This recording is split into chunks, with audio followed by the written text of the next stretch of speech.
Guys, welcome back to YouTube channel. ഞങ്ങൾ തെയ്യത്തിന് വന്നിരിക്കുകയാണ്. ഇവിടെ മുത്തുച്ചേച്ചി ദൃശ്യം മുന്നിൽ പോകുന്നുണ്ട്, ബാക്കി എല്ലാവരും മുന്നിൽ പോകുന്നുണ്ട്.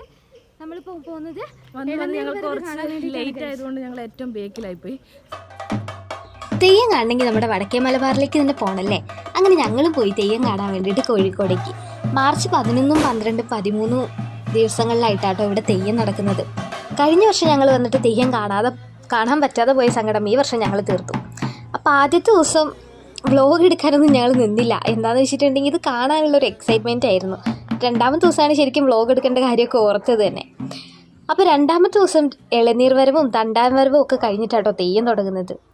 രാത്രിയായിരുന്നു ശരിക്കും തെയ്യത്തിൻ്റെ പരിപാടികളൊക്കെ. അപ്പോൾ പകൽ ഈ പരിപാടികളൊക്കെ കഴിഞ്ഞ് രാത്രി തെയ്യം തുടങ്ങി. ഇപ്പോൾ നടക്കുന്ന ഗുരുസിയാട്ടോ.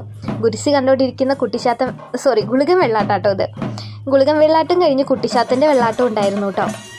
അപ്പം ഞങ്ങൾ ആദ്യമായിട്ട് കാണുന്നതിൻ്റെ എല്ലാ എക്സൈറ്റ്മെൻറ്റും ഞങ്ങൾക്ക് ഉണ്ടായിരുന്നു കേട്ടോ. ഒന്നാമത്തെ ദിവസം ഗുരുസിയും കുട്ടിച്ചാത്തൻ്റെയും ഗുളികൻ്റെയും വെള്ളാട്ടം മാത്രമായിട്ട് ഉണ്ടായിരുന്നത്. രണ്ടാമത്തെ ദിവസം, അതായത് 12-ാം തീയതി ആയിരുന്നു ശരിക്കും തെയ്യം തുടങ്ങുന്നത്.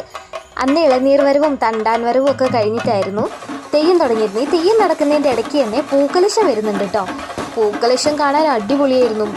5 ടീമിൻ്റെ മറ്റേ പൂക്കലശങ്ങൾ വന്നിട്ടുണ്ടായിരുന്നു. അതിൽ നമ്മുടെ കരടിപ്പാവയും പിന്നെ നമ്മുടെ ഗരുഡൻ പറവേൻ്റെ ഒക്കെ ഇതുണ്ടായിരുന്നു കേട്ടോ. റീൽസിലൊക്കെ കണ്ടുകൊണ്ടിരുന്ന സാധനം നേരിട്ട് കണ്ടതിൻ്റെ അത്ഭുതം ഞങ്ങളുടെയൊക്കെ മുഖത്തുണ്ടായിരുന്നു. കൂടാതെ അവിടുത്തെ നാട്ടുകാരും കേട്ടോ, കുറേ ആൾക്കാരുണ്ടായിരുന്നു. അതിൻ്റെ ഇടയ്ക്ക് നിന്ന് നമ്മളിത് കാണുമ്പോൾ ഭയങ്കര രസമായിരുന്നു. ഈ സാധനം ഞങ്ങൾ റീൽസിൽ മാത്രമേ കണ്ടിട്ടുള്ളൂ കേട്ടോ. ഞാനിതൊക്കെ ആദ്യമായിട്ടായിരുന്നു കാണുന്നത്. അത് ആൾക്കാർ നിന്നിട്ട് കാണാനും പറ്റുന്നില്ല, പക്ഷെ എങ്ങനെയൊക്കെയോ എത്തി വലിഞ്ഞ് കണ്ടു കേട്ടോ.